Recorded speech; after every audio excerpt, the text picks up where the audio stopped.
The year we broke up, Frank Cole tossed me a check for $1 million. Back then, I was young and proud. I cashed it out and made it rain all over his engagement party. His fiancée stormed out, and he became the laughingstock of the city. Years later, we meet again when my dinky electric scooter scrapes his Maybach. The man's face is a mask. Should we get insurance involved, or do you want to handle this privately? I force a smile and rub my hands together. So, about that $1 million from back then, is that offer still on the table? He scoffs. Sure. First, you can pay me back a wife. The car window glides down. The man's profile is sharp, his suit immaculate, his expression cold. Was that on purpose? My mind goes blank. Frank Cole. Of all the ways I imagined we'd meet again, this was not one of them. I stare at the long, ugly scratch on the Maybach and my vision goes dark. I'm so screwed. How much is this going to cost? Long time no see. I manage a smile that's uglier than a crying face. He doesn't respond. His eyes drift from my face to my beat-up old scooter, and his lips part. Insurance, or cash? I try my luck. Your car has insurance, right? He lets out a short, sharp laugh, tapping his fingers on the steering wheel. And what does that have to do with you? Right. I was being naive.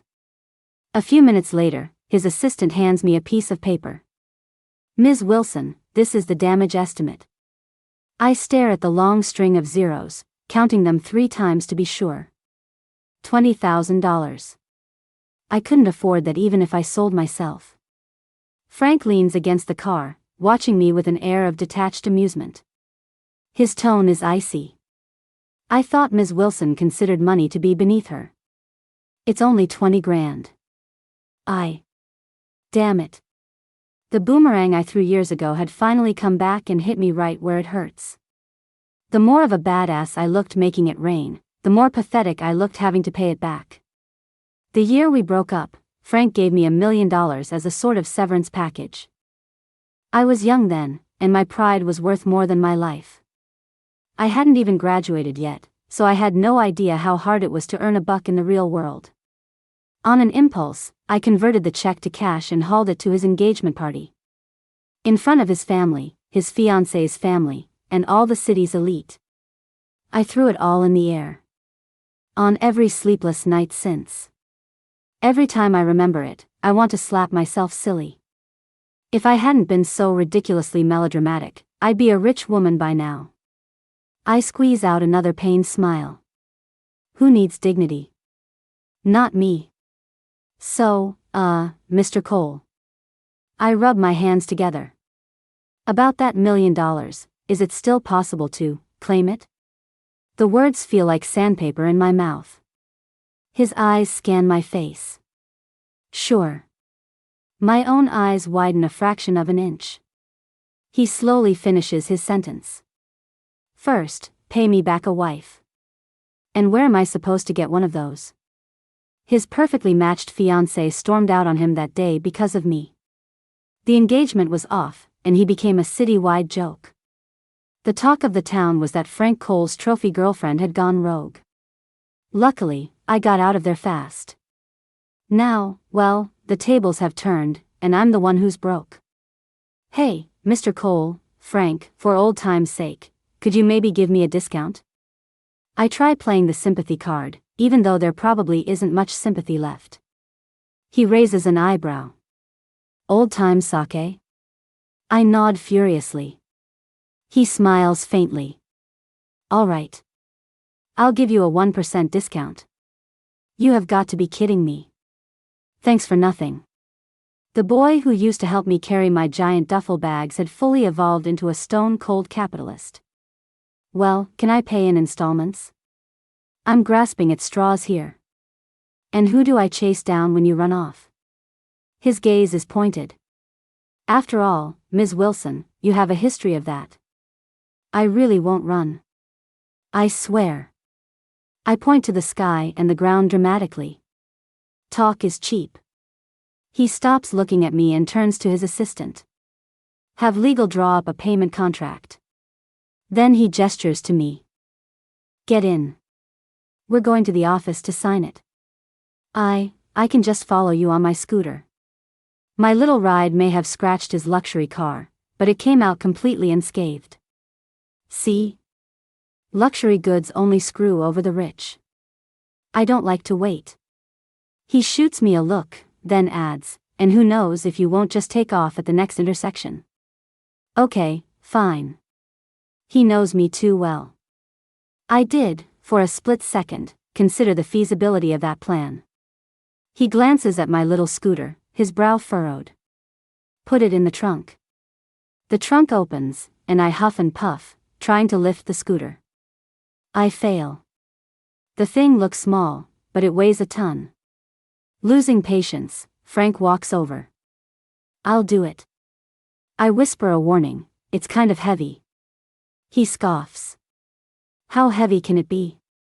Then, the great Mr. Cole rolls up the sleeves of his expensive shirt and gives it a try. It doesn't budge. The scene becomes incredibly awkward. His assistant even lets out a choked laugh. Frank shoots him a death glare. Are you just going to stand there? Can't you lend a hand? The young assistant snaps to attention. Sorry, sir. I thought you wanted to, I thought you were trying to show, my mistake. Let's do it together. 1, 2, 3, lift. They get the scooter in. But the trunk won't close. Frank stares at his assistant, his face blank. You ride it back. The assistant looks like he's about to cry. Sir, I don't know how. Then push it. Assistant, oh, okay. Poor guy. The grind is real. Frank drives, and I shrink into the passenger seat. The car moves forward smoothly. The silence is unnerving. I sneak a glance at him. The lines of his profile are harder now. The rebellious edge of his youth is gone, replaced by the calm, distant authority of a man in charge. I'm lost in thought when he suddenly speaks. Don't you need to let your boyfriend or husband know?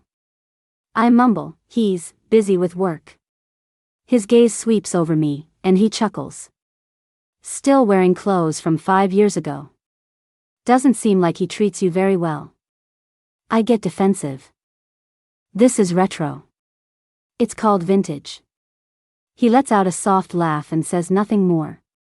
As the quiet settles in, memories flood back like a rising tide. The year I came to the city from a tiny town in the middle of nowhere, I was standing at the university gate with 2 giant duffel bags, completely lost. He was a senior, dragged along by his roommate to help with freshman orientation.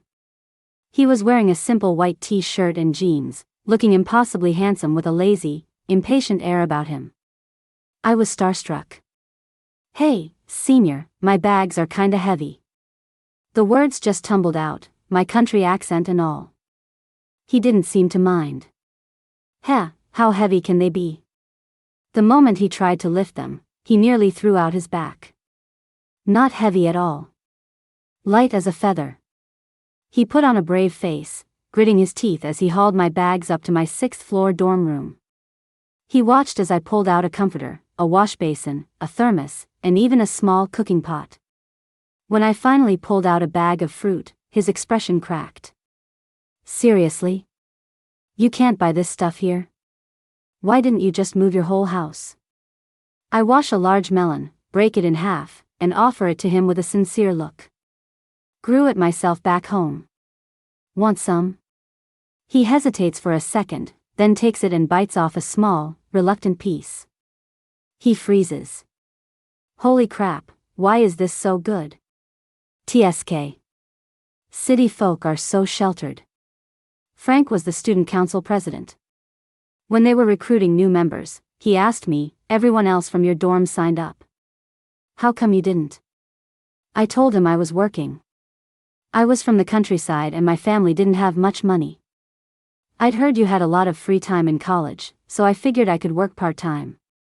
I was dishing out food in the cafeteria for $15 an hour. When Frank showed up at the window, I took the large ladle and piled his bowl high with meat.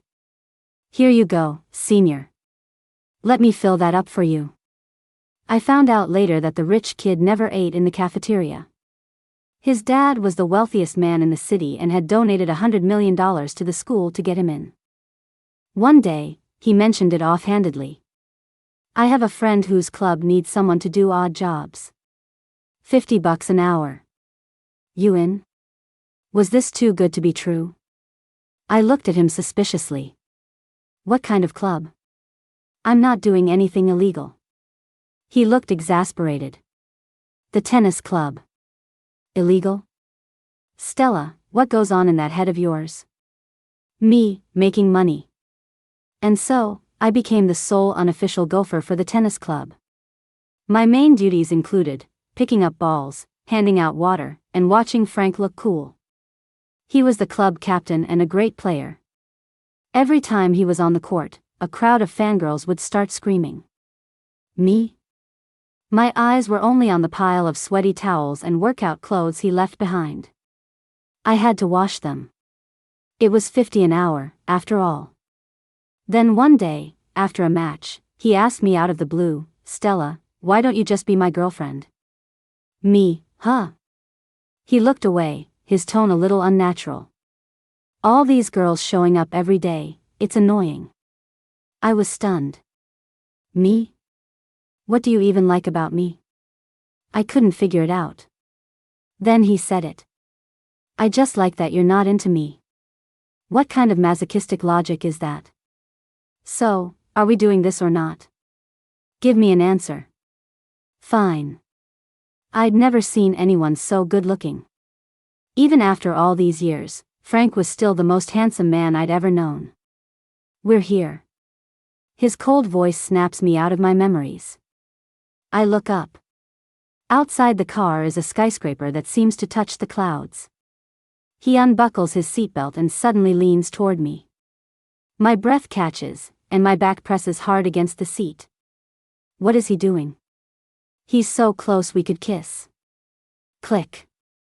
He unfastens my seatbelt. Why are you blushing? What did you think I was going to do? His voice is in my ear, tinged with mockery.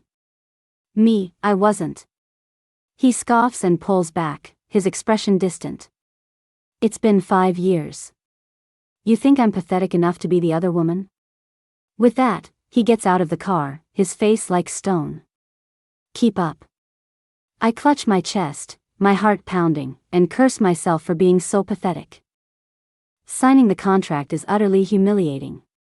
The legal team is frighteningly efficient, and a payment plan is placed in front of me in minutes. I look at the monthly payment amount, and my head starts to throb. What? Scared to sign? He's sitting in his executive chair, looking relaxed. Where's that courage you had when you were throwing cash around? I squeeze my eyes shut, steel myself, and sign my life away. ID? He holds out his hand. What do you need my ID for? My guard is instantly up. Collateral. His tone is matter of fact, filled with the cold cruelty of a capitalist. What if you run off again? Where am I supposed to find you? You, that's illegal. Fine. He gestures as if to take back the contract. Have your husband bring over $20,000 right now. I clench my jaw, swallow my pride, and slap my ID down on his desk. Take it. Just then, my phone rings. It's the dean of my department. Stella, 2 of your troublemakers got in a fight and ended up at the precinct. You need to come get them. I put my phone away and rush for the door. Sorry, I have to go pick up the kids. He freezes. You have kids. Without looking back, I call out, yeah, more than one. They're a handful. After leaving Frank's company, I suddenly remember my ride. Where's my scooter? I ask, turning back to him. You mean that heavy-duty motorcycle of yours? He glances at his phone. My assistant is still pushing it. He's not here yet. Forget it, I can't wait. I resign myself to getting a taxi. It's rush hour. The app shows 9 people ahead of me. Frank's car glides silently up beside me, and the window rolls down. Where to? The North Precinct. He raises an eyebrow slightly but doesn't ask any questions. He just says 2 words. Get in. This time I don't argue. I pull open the door and slide in. My students are at the police station. Every minute I'm late is another minute they could get into more trouble.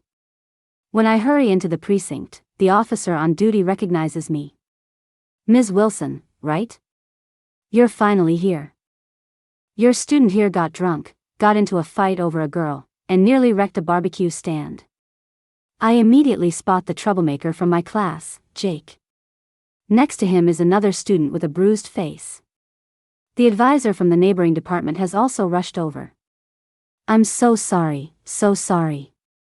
I'll be sure to have a serious talk with him back at school. I apologize to the other party. Then I put on a smile for the police. After groveling for what feels like an eternity, I finally complete the paperwork and get my student out of there. I grab the culprit by the ear and hiss, "You've really outdone yourself, haven't you? Get in the car." Jake reeks of alcohol and is still dazed as I shove him into the back seat. The moment he's inside, his eyes go wide. Whoa, Teach, when'd you get a Maybach? I fasten my seatbelt, annoyed. In my dreams. His gaze shifts to the driver's seat, landing on the imposing figure of Frank. His eyes light up even more. Wow, Teach, is this your boyfriend?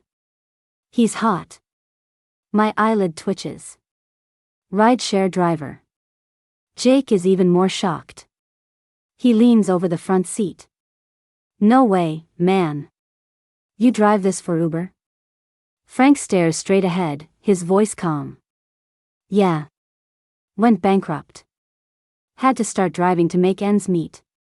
Damn, man, are you single? I think you and our teacher would be a great match. I shoot him a death glare. Shut up and sit back. Jake, you're really something else. Getting drunk, starting fights, the police told me everything. Just because some guy stole your girlfriend, you had to beat him up like that? Jake hangs his head and mutters, No, Teach, you got it wrong. What do you mean, wrong? The police were perfectly clear. It was a dispute over a girl. He lifts his head, the smell of booze still strong on his breath. He didn't steal my girlfriend. I stole his. My brain stalls for a second. Wait, you stole his girlfriend, and then you beat him up? Jake is indignant. He doesn't deserve her. We're the ones who are in love. I can't help but laugh. You're the other man, and you're this arrogant? You don't get it. He juts out his chin, looking at me woozily. Teach, have you ever been in love? Do you even know what true love is? I chuckle. You're writing me a 10,000-word apology tomorrow. Jake lets out a howl of despair. The one who isn't loved is the third wheel. He turns his bleary eyes to Frank. Right, driver? Frank glances at him coldly in the rearview mirror, his voice flat. Puke in my car, and it's $1,000 cleaning fee. Jake instantly shuts up and clamps a hand over his mouth. This is weird, you two almost sound like you came from the same mold. The car pulls up to the university. I quickly drag Jake out of there. Bye. Teach, I don't think you paid the fare. Me, zip it. Frank glances out the window, his tone unreadable. So you're a teacher here now? I answer in a low voice, yeah, a student advisor. After we broke up, I was running on pure, anti-capitalist pride when I threw that $1 million away.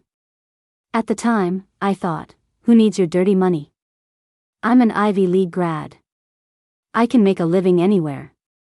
Reality hit me like a ton of bricks. All the decent jobs required a master's degree. I thought I was a diamond in the rough, but it turned out I was just a rough. With no other choice, I hit the books again and got my master's. After graduating and jumping through countless hoops, I finally landed a job as a student advisor at the university. I had job security, and with it, a securely low income. The next day at work, the dean bursts into the office, beaming. "Everyone, I have fantastic news. Our college has officially signed a partnership with Apex Capital. The CEO of Apex is incredibly generous and has just donated a massive scholarship fund to the school." A few of the younger female teachers are already whispering excitedly. I just snuck a peek. The CEO of Apex is so handsome. So young and successful, and I hear he's not married. When he was giving his speech at the information session, the girls in the audience never put their phones down. My curiosity piqued, I wander over to the session. The moment I get to the door, I freeze. The man on stage in a tailored suit, calmly answering student questions, "Isn't that Frank?" Just then, a bold student asks a question. "Mr. Cole, you've achieved such incredible success at such a young age. What would you say was your motivation?" Frank's gaze sweeps across the auditorium, pausing for half a second in my direction. "My girlfriend of 4 years dumped me." I channeled the grief into my work. A wave of sympathetic murmurs ripples through the crowd. "Oh, please. You were the one who dumped me." This man's ability to twist the story has only gotten better with age. After Frank leaves the stage, the dean quickly gathers us for a meeting. "Mr. Cole, this is Stella Wilson, the advisor in charge of student career services. She'll be your main point of contact for the partnership details." I'm speechless and can only step forward stiffly. He extends a hand, giving mine a light shake, a ghost of a smile playing on his lips. "Then I'll be counting on you, Ms. Wilson." No problem. My life is the problem. I force a fake smile. The dean continues, "The college has arranged a dinner to celebrate the partnership. Everyone should come after the meeting." I immediately speak up. "Dean, I don't think I can make it." The dean slaps his forehead. "Oh, right. I remember now, the union is hosting a mixer for single faculty members today, isn't it?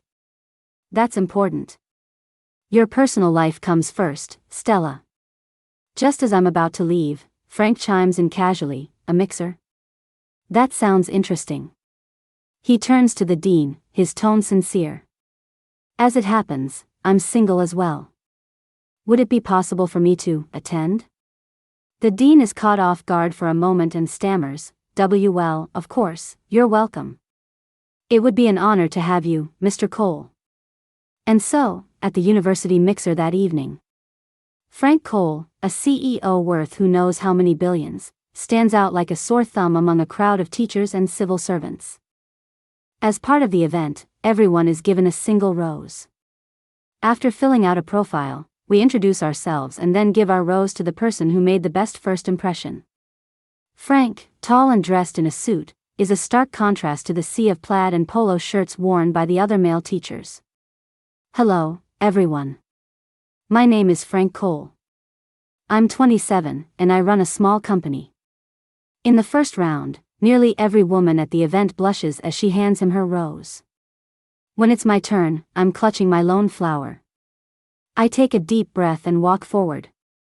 As I stop beside him, he extends a hand toward me, his expression unreadable. "Excuse me, coming through." I step past him and hand my rose to the man standing next to him. During the introductions, I'd learned his name was Leo. He was 30, had just finished his PhD, and taught at the neighboring university. He wears glasses, has a gentle demeanor, and seems very good-natured. He's stunned to receive the rose.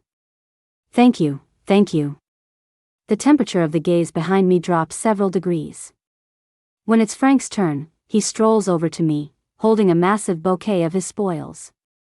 Just when everyone expects a dramatic, CEO-style confession, he shoves the bouquet into my arms without a change in expression. "Ms. Wilson, would you mind taking care of these for me? I'm allergic to pollen." You liar. You weren't allergic when you were accepting them from everyone else. The second round is a get-to-know-you session.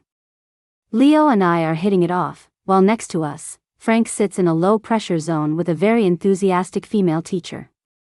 Leo says shyly, I was surrounded by guys in school, and I was always so busy with research for my PhD that my love life kind of fell by the wayside. I thought for sure you'd pick Mr. Cole. Can I ask why you didn't? I'm not a fan of entrepreneurs. Too much risk. You, on the other hand, are perfect. Highly educated, cultured, and with a stable job. It's reassuring. Leo smiles bashfully. Yeah, our income can't compare to someone like Mr. Cole, but it's steady. I plan to focus on my research, and once my projects start getting results, the pay will get better. A sharp, audible scoff comes from next to us. Leo asks me curiously, I saw on your profile that you've also had a serious relationship before. If you don't mind me asking, why did you two break up? The words fly out of my mouth. His mom, basically. Leo jumps, his face turning red. Oh, I'm so sorry, I didn't mean to bring up something painful. You don't have to tell me, and you don't have to use profanity. I quickly wave my hands. No, that's not what I meant. At almost the exact same moment, the teacher next to us asks Frank, Mr. Cole, I see on your profile you've also had a serious relationship.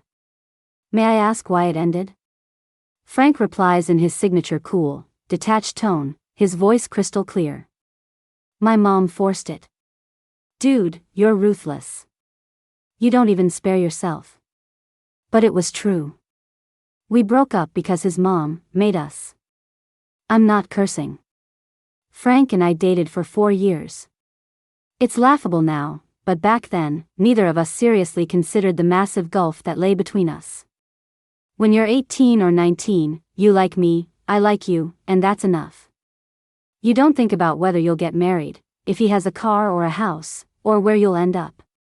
Our classmates were all supportive. Frank was a charmer and often treated my roommates to dinner or bought us bubble tea. Everyone liked him. Our social circles slowly merged. He brought me into his world, and I pulled him into mine.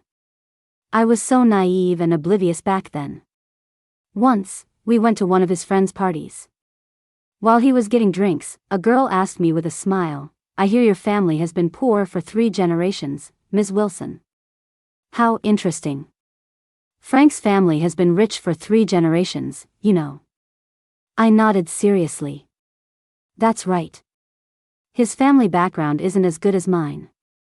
After all, the textbook said that capitalists were the ones who needed re-education. But I promised myself I wouldn't look down on him for it.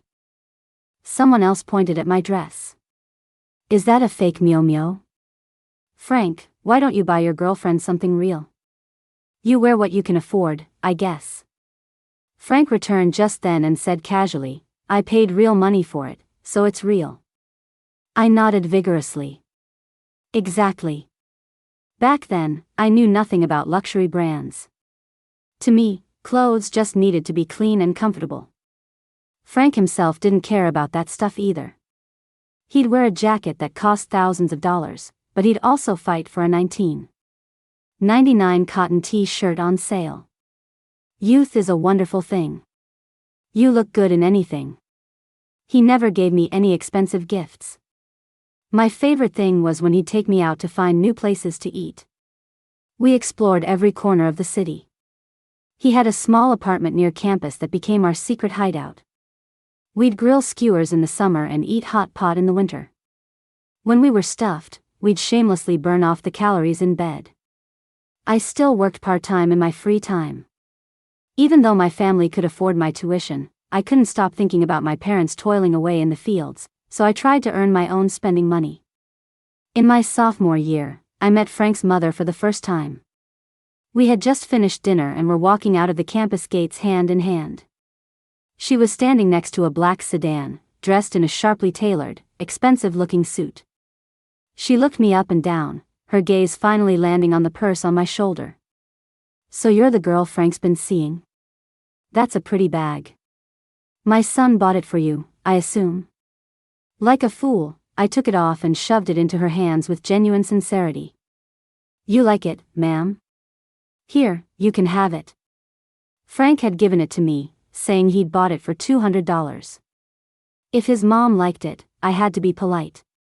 His mother stood there, frozen, her expression complicated.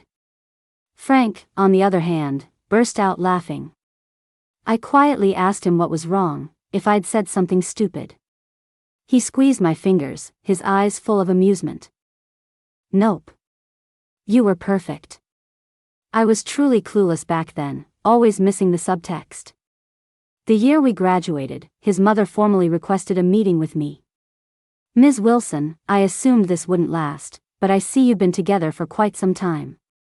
I've told Frank that you two could have fun, but there's no future for you. To be frank, I don't approve of your family background. He is the future heir to the Cole family fortune, and his marriage must be to someone of equal standing. You may think he loves you, that your bond is deep, but can love truly stand up to reality? There are many exceptional young women in his circle, and he will eventually be drawn to one of them.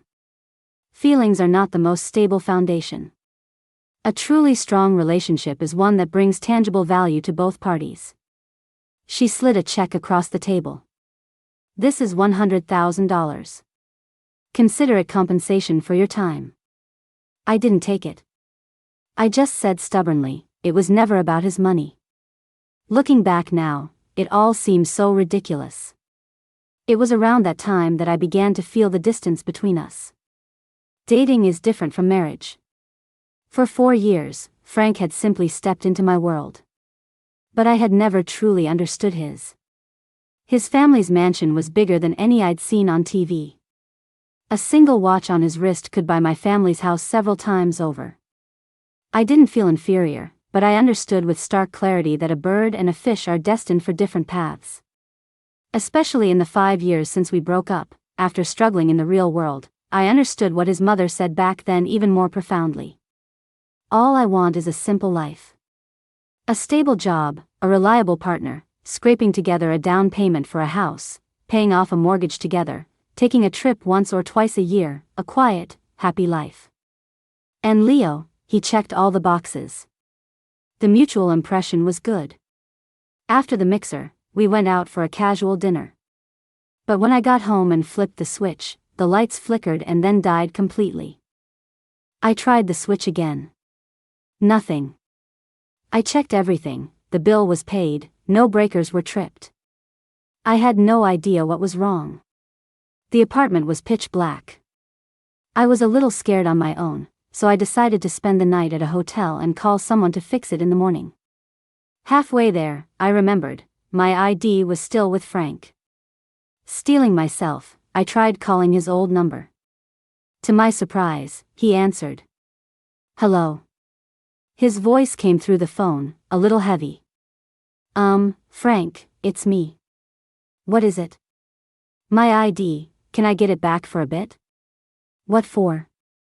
I need to get a room. There were 2 seconds of silence on the other end, followed by his explosive roar. Stella, are you insane? You just met the guy and you're already getting a hotel room? Do you even know him? He looks like a total weakling, and he... What was he talking about? Frank, you're crazy. I cut him off, furious. The power is out in my apartment. I'm going to a hotel to sleep. He paused, then said awkwardly, Oh, where are you? I'll bring it to you. I gave him the address. He arrived a short while later and did a once-over with his phone's flashlight. This building is too old. The wiring is shot. The main line probably burned out, he concluded. So what do I do? It won't be a quick fix. It'll take at least a week or 2. What? I held out my hand. Give me my ID. He patted his pockets, his expression unchanging. I forgot it. Seriously? Then why did you even come? I really forgot. It's at the office, he added. I suppressed the urge to scream and silently got into his car, ready to go to his office to retrieve it. Halfway there, he took a call. I just checked. The office is locked up for the night, and security has gone home. I stared out the window at the blurry neon lights, my fists clenching. Then where are we going now? I asked weakly. To sell you, he said flatly. The route started to look familiar. The car finally stopped in front of the familiar apartment building near campus, the same little place from all those years ago. It was a 2-bedroom, and the layout inside was exactly as I remembered. He opened the door. You can stay here for now. I hesitated at the doorway. I'll just go to a hotel tomorrow. He turned to look at me, his eyes calm. Wouldn't you rather save the money to pay me back? He really never misses a chance to be a capitalist. He handed me one of his oversized t-shirts. Where do I sleep? He leaned against the doorframe, asking with a look of casual amusement, where do you want to sleep? We used to always sleep in the master bedroom together. I sheepishly opened the door to the second bedroom. This is fine. A cold voice came from behind me. Lock your door when you sleep. I stopped in my tracks. That jerk. Was he still thinking about me in that way? I'm worried you'll sleepwalk and try to steal my ID. Fine. You win. In the middle of the night, I groggily got up to use the bathroom.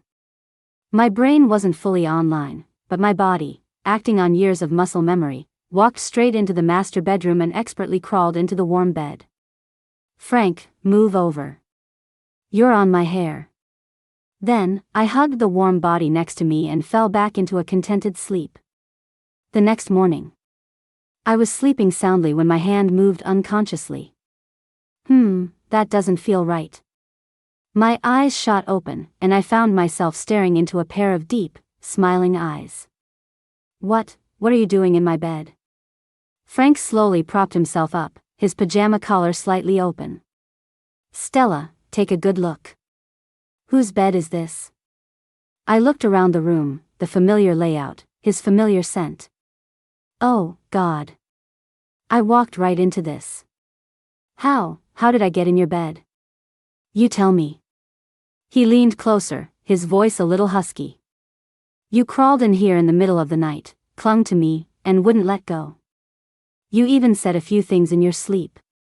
I felt a surge of guilt. What did I say? A smile touched the corner of his lips. Frank, you bastard, give me my money. Okay, that tracks with my current indebted to him persona. I relaxed a little. Also, you were holding onto my things and wouldn't let go. My scalp tingled. Holding on to what? His gaze drifted downward pointedly. What do you think? Oh, dear Lord. What did I do last night? And you were drooling. Looks like you've been pretty lonely all these years, huh? I retorted defensively, I was just half asleep. I fled to the bathroom, my face burning, to wash up. When I came out, a simple breakfast for two was laid out on the dining table. Oh, you shouldn't have. My words were polite, but my stomach betrayed me with a loud growl. He didn't even look up. I'll add it to your tab. It'll come out of your payments. Right. Never expect anything from a capitalist. Just then, my phone screen lit up with a text from Leo. Good morning, Stella. Are you free after classes today? I'd like to take you to dinner. Frank's eyes flickered to my phone screen, and his voice turned frosty. That guy with the glasses? What about him? What do you see in him? He has a 401 and health insurance. He was speechless for a moment. He reminded me coldly, just a reminder, Stella, you still owe me $20,000. Leo mentioned yesterday that in his hometown, the groom's family usually gives a gift of around $20,000. So, Mr. Cole, as soon as I'm married, I'll pay you back in full. I plastered on my professional smile. Satisfied? Frank gritted his teeth. His face was as dark as a thundercloud. He drove me to campus in stony silence and dropped me off at the gate. An hour before the end of the workday, the dean found me. Stella, the university has arranged for us to visit our corporate partners for an exchange. Since you're the liaison, you'll be the one going to Apex Capital. Is the universe messing with me? I went to Frank's company with a heavy heart. The receptionist saw me and immediately gave me a standard smile. "Good afternoon, Ms. Wilson. Mr. Cole is in a meeting. Please have a seat." Wait, how does she know me? To make things crazier, I ran into Jake at the office. "Ms. Wilson? What are you doing here?" Jake was wearing an intern's badge. His face lit up with an I get it expression. "Oh, you're here to check up on the boss, right?" "Me, I'm here for work." Right. Jake winked. "Mixing business with pleasure, I see." "Don't worry, Teach, my lips are sealed." He did not look like someone whose lips were sealed. For the next few days, I was constantly sent to Frank's company for overtime to work on the partnership. The way everyone in the office looked at me was filled with a knowing, suggestive warmth. I don't know who started the rumor, but word got around that I was Mr. Cole's long-lost love, the one that got away, and that he was now trying to win me back. I tried to explain, but it only made things worse. And that jerk Frank neither confirmed nor denied it. He would even occasionally show me a little special treatment in front of everyone. Things like, "Ms. Wilson has been working hard. Order her an iced hazelnut latte, 1 pump of syrup," which only solidified the rumors. Since the first partnership dinner never happened, the university organized another one. At the dinner table, the department head led the charge, insisting that I have a drink with our generous benefactor, Mr. Cole. I'm a lightweight. After a few sips of wine, my head was already spinning. When it was over, Frank stood up naturally. "Ms. Wilson and I are headed the same way. I'll give her a ride home." Another teacher tried to hop in. "Mr. Cole, could you give me a ride too, please?" Frank refused coldly. "Sorry, it's not on my way. But I live in the same complex as Ms. Wilson." Without missing a beat, he steadied a swaying me. "She doesn't live there anymore." "Then where does she live?" "My place." Everyone exchanged glances. The message was received. He half carried, half supported me back to his apartment. The moment we were inside, I reached for the light switch. It flickered on for a second, then everything went black. A power outage? My brain was still short-circuiting. I didn't break it, it went out on its own. He grabbed my hand, his voice a low chuckle. "You're the one who broke it." "Then what do I do?" "I'll have to pay for this too." In the darkness, his breathing was loud and clear. Dazed, I instinctively bit his arm. "Frank Cole, you're a bastard. You swindle me, you make me work overtime. You ruined my date, you jerk." His breath hitched, and his voice dropped to a husky whisper. "I'm a bastard? Fine. Then I'll do what bastards do." The next second, he had me pinned against the wall, kissing me. His kiss was fiery, tasting of wine and long-suppressed desire. Remember this? Our first kiss was right here. The kiss sent my thoughts scattering. I remembered years ago, after we'd been dating for 6 months, we'd only ever held hands. Then, on his 19th birthday, after he'd sent all his friends home, he pressed me against the door, his ears bright red. "Babe, I want to kiss you." I asked him, "Do you even know how?" He said, "Of course." That day, he kissed me clumsily, relying purely on instinct, a mess of pecking and gnawing. After what felt like an eternity, both our lips were bruised and swollen. He was terrible at it. But practice makes perfect. He seemed to get addicted, wanting to kiss me all the time. A kiss can ignite every emotion, every desire. The intimacy that followed was a natural progression. But our first time wasn't exactly great. He was like a headless chicken, nervous and awkward. He tried several times without success. "Frank, I don't think we're compatible in bed. We just didn't fit, not at all." He blushed and promised over and over, "I swear I'll learn. I'll make sure you feel good next time." Back then, it took him a long time to figure things out. Not like now. One kiss, and his hands were already misbehaving. Within moments, I could barely stand. My knees went weak. After all, it had been a long dry spell for me too. Babe. He kissed me, whispering in my ear, his voice hoarse. Miss me? No. He punished me by deepening the kiss. Wrong answer. Try again. I couldn't take it anymore and surrendered. Yes. How much? He pressed, his breath hot against my skin. Just that much. And what do you do when you miss me? God, why are you asking so many questions? What else could I do? I threw caution to the wind. I've got a new toy. Charges in 5 minutes, runs for 2 hours. He froze, then let out a low, rumbling laugh, his breath ghosting over my collarbone. Oh. Is it better than me? Of course. At least it's more efficient. For the rest of the night, he was relentless. He proved his point physically, asking me over and over. So, who's better? Better in what way? Explain exactly how it's better. This man is insane. Why is he competing with a toy? In the end, he was satisfied. I was wrecked. The next morning, a very pleased Frank drove me to the university.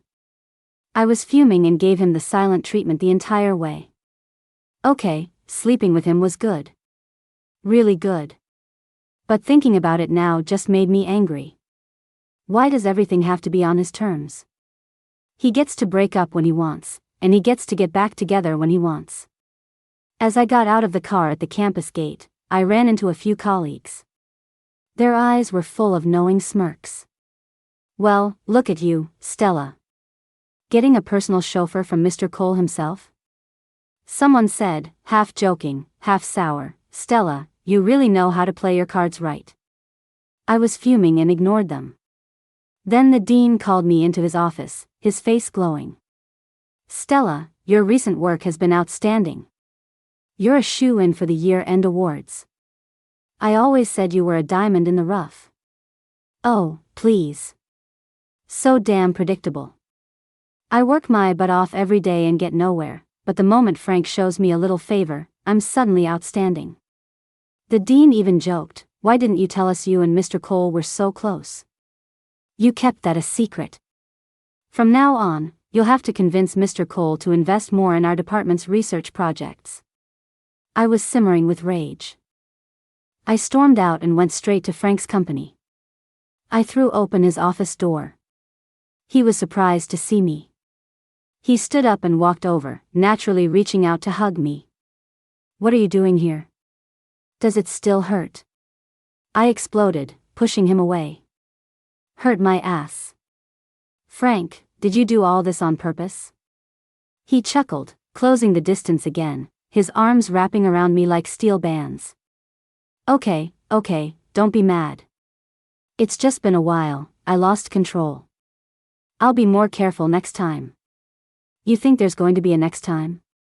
I'm dying for a next time. Go die with your mother. Just die for me. Leave my mom out of it. Just then, the office door was pushed open again. I looked up, and a jolt of terror went through me. Oh my God. Why is his mom here? I was just yelling at him, not summoning his actual mother. My survival instinct kicked in, and I immediately tried to dive under his desk. Frank frowned and yanked me back up. What are you hiding for? Then he looked calmly toward the door. Mom, what are you doing here? His mother stared at me, stunned for a moment. Is this, Stella, right? Can we talk? I took a deep breath and prepared myself. Fine. Let's talk. If she offers me money this time, I'm definitely taking it. I'll take the money and disappear. No drama. $1 million would be great, but I wouldn't say no to 100,000.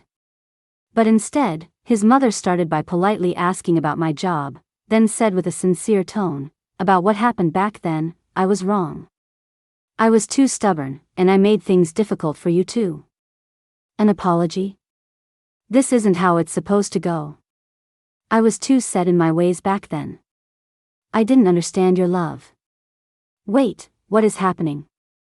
Then, her tone shifted, and her eyes filled with expectation. So, when are you two planning on getting married? I was floored. Utterly and completely floored. This wasn't in the script. Wasn't she supposed to slap a check on the table and say, "Leave my son"? This is so disappointing. And right when I'm broke and need the money the most. So she's not paying a single cent? Parents these days just don't follow the script. Frank pulled my shoulder tighter against him and looked at his mom, his voice calm. Mom, don't scare her. We're still working on it. Working on what? Who's working on anything with you? Why didn't your mom offer me money? Damn it. I'm drowning in debt, and I was just hoping a rich old lady would see my vulnerability. Frank looked down at me, a teasing smile spreading across his face. What happened to that pure, innocent girl from back then who didn't care about money? I shot him a fierce glare. That was a young, naive me. Life has since beaten all the idealism out of me. This is the new and improved Stella. I'm all about the money now. My greedy little speech made him laugh, and he was momentarily speechless. I sniffled, thinking back to that time, and a wave of indignation washed over me. Back then, I didn't want our relationship to be tainted by money. I didn't want to take your money because if I did, it would change what we were. I always felt that we were equals. And not, as other people said, some pet canary you kept. I had stubbornly stuck to my principles, determined to be honest and blameless in our relationship. The playful look on his face softened, and his gaze grew serious. I know. What do you know? I accused him, my voice thick with grievance. If you knew, you wouldn't have thrown a breakup fee at me and then gotten engaged to someone else. I never wanted to break up with you. So you wanted me to be your mistress? The thought made me even angrier. He sighed, exasperated. That engagement was fake. The girl wasn't into men. We were just business partners, putting on a show for our parents. We had a plan to run away together from the engagement party. I was going to take you and that $1 million, and we were going to start our own life. I was stunned. And then, you showed up with a pile of cash and made it rain. I tried to find you to explain, but you were gone. Stella, I was the one who lost both the girl and the money, okay? I looked at his indignant, aggrieved expression and felt a mix of emotions. So, after all these years of drama, it was all just one giant misunderstanding? But we're still not right for each other. I was too naive back then. Now I understand with perfect clarity the very real gap between our lives. I know what you're worried about.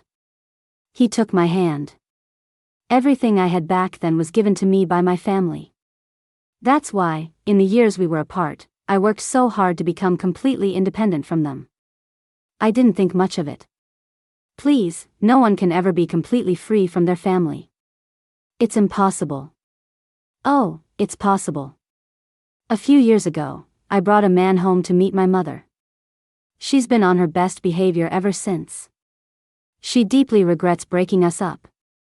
Now, as long as I'm willing to date someone, and that someone is female, she gives her wholehearted approval. Wait, that's an option? I was dumbfounded. So, after this entire convoluted mess, I threw away our $1 million for nothing. The pain was suffocating. He raised an eyebrow, his tone slightly wounded. Yep. Otherwise, we might have had a kid running around by now. Stella. He cupped my face in his hands, his words clear and deliberate. I never wanted anyone else. You have always been my only choice. You were then, you are now, and you always will be. My nose stung, and tears welled up in my eyes. I thought you really didn't want me anymore. And you extorted me, and you bullied me. He let out a low laugh, a triumphant glint in his eyes. How else was I supposed to keep you by my side? As for the rest of the money, we can extend the payment plan. For how long? He leaned in and kissed me, his voice a low murmur. A lifetime.